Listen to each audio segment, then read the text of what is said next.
Jeg hedder Kai. Jeg har boet 2 gange 13 måneder på Hørhuset. Men har hjulpet mig med at komme i en lejlighed og det hele. Så jeg er meget glad og stolt. Det er sgu egentlig okay at herberget være. Det er lidt ligesom at bo på kollegie, hvor man har eget værelse og så deler køkken op og bad. Det føles ret hjemmeligt at være her. Og jeg synes personalet gør et rigtig godt arbejde i at gøre det også hyggeligt at være her.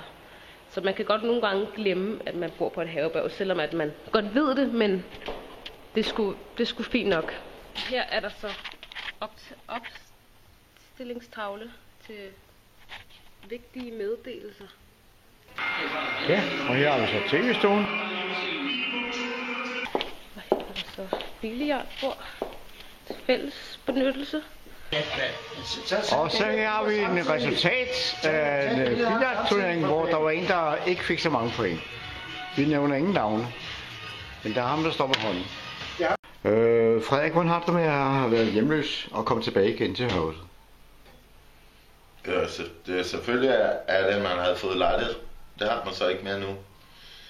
Men selvfølgelig er det selvfølgelig en redning, når man er kommet herud igen. Hvordan var der at bo på gaden? Ja, selvfølgelig. Det kommer lidt an på årstiderne. Men om vinteren, der er det ekstremt hårdt. Jeg vil sige sådan, hvis man har været ny hjemløs, så er det utroligt hårdt.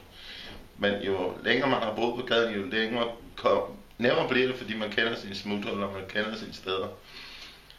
Men om sommeren kan man så sige på en måde, så er det jo ret befriende at være hjemløs, for der kan man jo bare ligge sig alle steder. Så der er det jo sådan en dejlig årstid. Hvad er dine fremtidsudsigter? Mine fremtidsudsigter, det er at få en lejlighed. Og så ikke skal på Hørhuset 3. gang. Så det synes jeg, det vil være i hvert fald min plan i hvert fald. Så muligvis også begynde at få noget arbejde igen. Jamen tak for det, Frederik. Skide godt.